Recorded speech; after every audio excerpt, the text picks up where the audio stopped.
धन्यवाद अध्यक्षा महोदया जी, आपने मुझे बजट पर बोलने का अवसर दिया। अध्यक्षा जी, सबसे पहले मैं हमारी फाइनेंस मिनिस्टर श्रीमती आतिशी जी को बहुत बहुत बधाई देता हूं, जिन्होंने अपना पहला बजट पेश किया। अध्यक्षा जी, जब सबसे बेहतरीन, सबसे अच्छे, सबसे उम्दा राजकाज की कल्पना की जाती है, सरकार की कल्पना की जाती है, शासन प्रशासन की कल्पना की जाती है, राज चलाने वालों की कल्पना की जाती है, तो उसमें राम राज्य सबसे बेहतरीन और सबसे अच्छी व्यवस्था माना जाता है।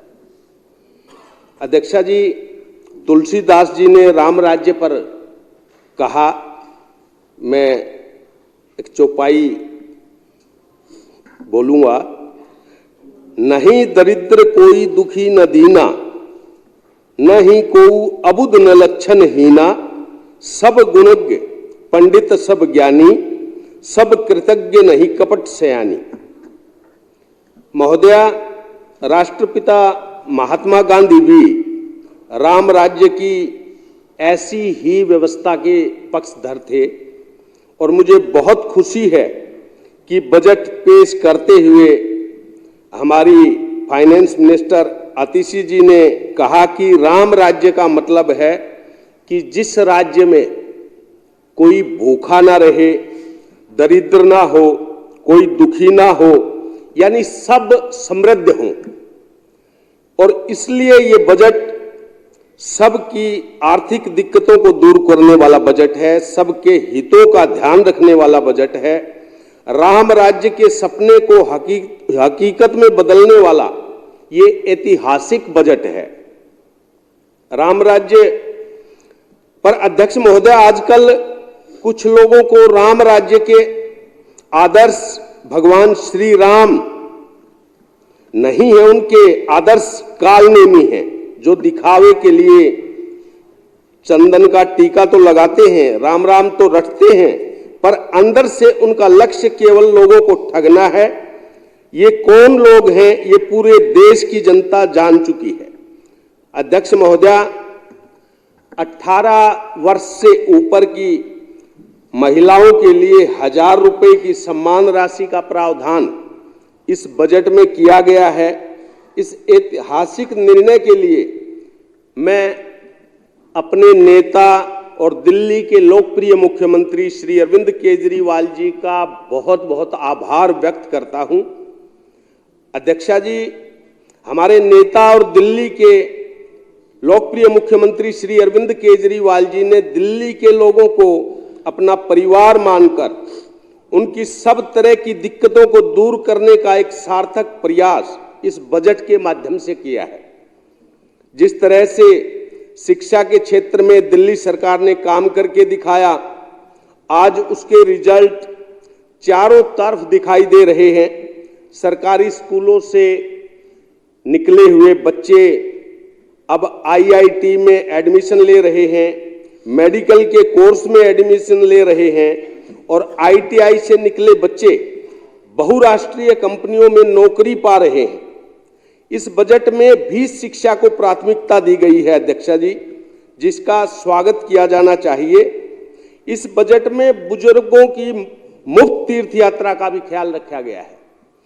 अध्यक्षा जी, सनातन धर्म में एक श्रवण कुमार की कहानी हम भी सुनते आए हैं, सभी ने सुनी है। एक श्रवण कुमार थे जिन्होंने अपने माता पिता को कंधे पर बैठा के पूरे भारत में जितने भी तीर्थ स्थल हैं वहां पे भ्रमण करवाया था। और ऐसे ही हमारे नेता माननीय मुख्यमंत्री श्री अरविंद केजरीवाल जी ने दिल्ली के बुजुर्गों के लिए, क्योंकि बहुत सारे ऐसे बुजुर्ग हैं कि आर्थिक तंगी के कारण तीर्थ यात्रा नहीं कर सकते या किसी के पास साधन नहीं है, कोई ले जाने वाला नहीं है, लेकिन माननीय मुख्यमंत्री जी ने बुजुर्गों के लिए जो फ्री तीर्थ यात्रा की, उसमें सारी सुविधाएं आपको घर से लेके तीर्थ स्थल तक ले जाना, रास्ते में, ट्रेन में, गाड़ी में, बस में खाने पीने का इंतजाम करना, रहने का इंतजाम करना, बहुत ही अच्छा कार्य किया। और आज पूरी दिल्ली के बुजुर्ग माननीय श्री अरविंद केजरीवाल जी को दिल्ली का श्रवण कुमार बोलते हैं। अध्यक्षा जी, दिल्ली वालों को 200 यूनिट मुफ्त बिजली, मुफ्त दवाई, मुफ्त पढ़ाई, महिलाओं में बसों में मुफ्त यात्रा का विशेष प्रावधान इस बजट में भी किया, जिसके लिए मैं फाइनेंस मिनिस्टर आतिशी जी को धन्यवाद करता हूं। अध्यक्ष महोदया, प्रदूषण कम करने के लिए यह सरकार लगातार काम करती रही है। पर्यावरण संरक्षण, प्रदूषण कम करने हेतु कई कार्यक्रमों के लिए विशेष प्रावधान किए गए हैं। इस बजट में भी 2025 तक 10,000 नई इलेक्ट्रॉनिक बस खरीदने के लिए लक्ष्य रखा गया, जो स्वागत योग्य फैसला है, जो पब्लिक ट्रांसपोर्ट को वर्ल्ड क्लास बनाने की दिशा में न केवल एक महत्वपूर्ण कदम है, बल्कि पर्यावरण के अनुकूल भी है।